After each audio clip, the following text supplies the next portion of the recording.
Tonight on 12, a family says goodbye to a 7-year-old Bronx girl after she's killed by a falling gate. Now her mother and father are speaking only to 12. A Bronx priest is arrested for abusing a teenage girl at his Eastchester church. We've got the latest. And if you want to become one of New York's bravest, now's the time to step up. We're taking you inside the FDNY's recruiting blitz. The news starts right now. You're watching News 12 The Bronx. Thanks for joining us. I'm Amber Marie Noggle. Tonight, a family is saying goodbye after their 7-year-old daughter is killed, crushed to death by an iron gate. Our Sonia Mogi spoke to Katie Castori's parents and has this report you'll only see on 12.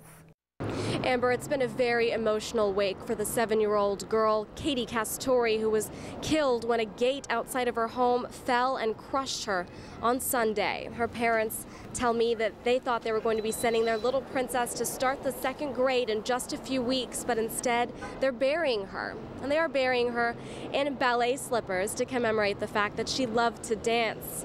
Now her parents say they want answers as to why this gate outside of their building was left unsecured. They say that they've complained about this several times and don't know why nothing was done about it. We did reach out to the Department of Buildings, which says that the landlord will be getting 1 violation for a failure to maintain, but her parents say they want justice for her death. We did complaints. He didn't do anything. We got away until my daughter's dead right now. And I don't want nobody to get hurt again. You know, they don't seem to care. Landlords, they don't seem to care. You know, and, you know, kids are getting hurt and everything like that in the streets. And he took my daughter to be dead. And Katie will be buried on Friday at St. Raymond's Cemetery. Reporting from Westchester Avenue, Sonia Mogi, News 12 The Bronx. Now to our 12 on Crime report. The NYPD is hunting for a shooter who gunned down another man in broad daylight. A 19-year-old man was shot in the chest around 1 o'clock this afternoon in front of the Adams houses on Tinton Avenue. Emergency workers rushed him to Lincoln Hospital, where he died. Now cops are investigating, trying to figure out who pulled the trigger. If you know anything about what happened, call Crime Stoppers. That number is 1-800-577-TIPS. All calls are confidential. The man accused of kidnapping, killing, and dismembering a boy in Brooklyn was arraigned today. Accused killer Levy Aaron walked into the courtroom dressed in an orange jumpsuit with his hands and feet cuffed. He pleaded not guilty to charges that he murdered 8-year-old Libby Kletsky. His attorney says that Aaron is sane enough to stand trial. The next time he goes before a judge will be October 14th. An unholy act on sacred ground. A Bronx priest who has served the Eastchester community for the past 20 years is arrested, accused of abuse. News 12's Betty Yu has the latest from the Nativity of Our Blessed Lady on 233rd Street. It's an uncommon image associated with a man parishioners call the closest man to God. 87-year-old Jaime Duenas is now facing charges of sexual abuse, forcible touching, and endangering the welfare of a child. Oh, God. Joan Perry's great-granddaughter was just baptized by Father Duenas. I just can't understand it. I really cannot understand it. Police say on Saturday, Monday, and Tuesday, the father molested a 16-year-old Hispanic girl at Nativity of Our Blessed Lady. Gilbert Lane is on the church council. It's beyond my imagination to think that Father Duenas would be involved in something like this. You know, often people make accusations that aren't true.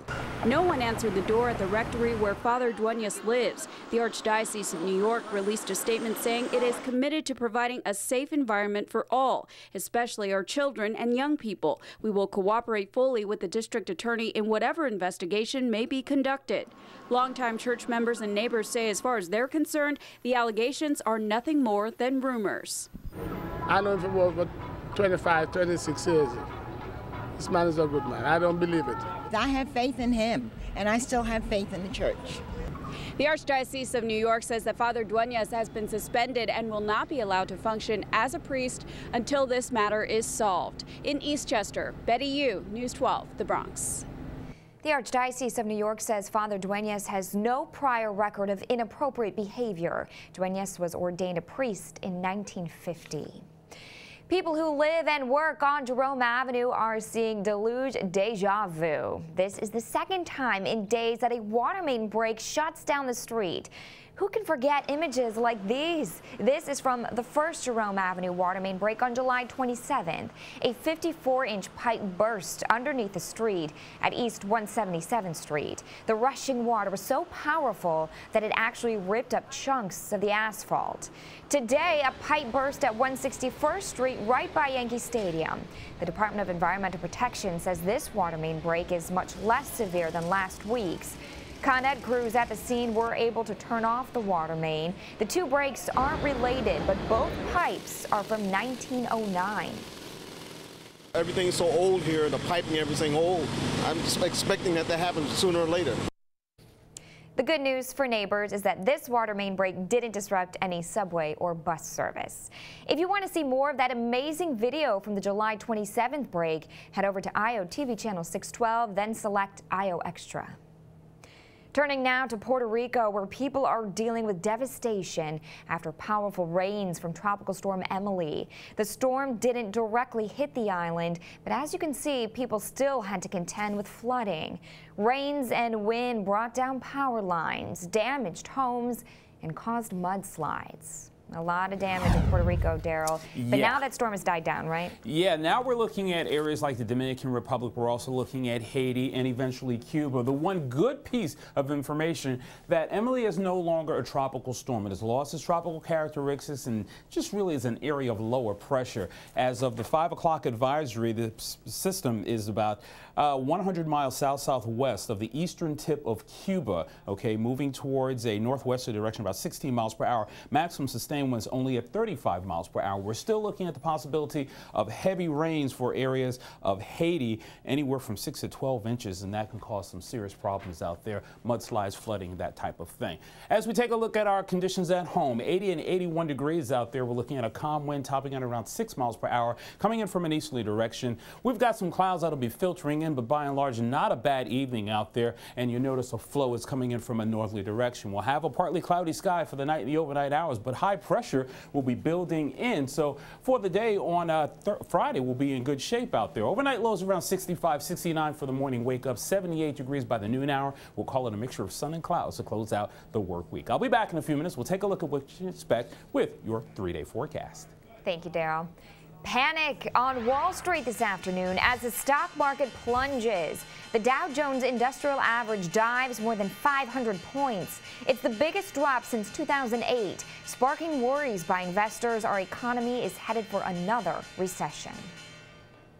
I'm Amber Marie Noggle. The mayor is trying to help some of our borough's teens break down barriers. We'll show you how in less than 2 minutes.